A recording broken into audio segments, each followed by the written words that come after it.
Nakaraos na yung aming mga mamshi. Thank God. Ay sila halos. Konting minuto lang ang pagitan. Congratulations. Yung lahat. Naiyak siya. Sa hirap si doktora. Na, sumasakit na. Manganak na. Para dapat yung nilay. Okay na. Wala nang irehan. Dapat Ang asawa niya, wala. Ayan. Diba? Nanong kaikli. Ayan o, wala. Hindi maabot sa puson. Sa puson mo. Congrats! Good morning na tayo. Oras na. Ikaw lalaki, no? Uy, nakakababae din siya. Salamat naman. Wala daw, di daw talaga makita yung gender daw. Pagkapanganak ng pasyente, ito may dumadating naman, sumasakit na rin ba si Mamsi. Next naman, 6 a.m. dumating, 4 to 5 c.m. Sakit na yan.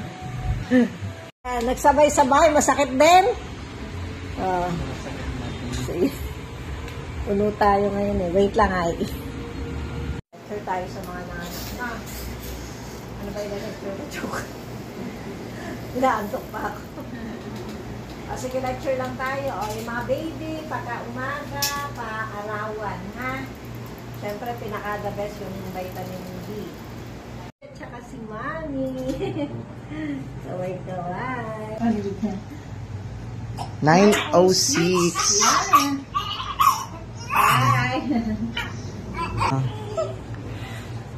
Sobrang sakal siya eh.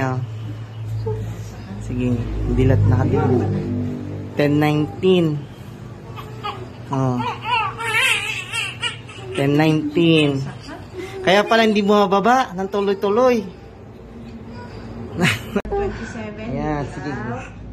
12:27. Mukhang malaki ah.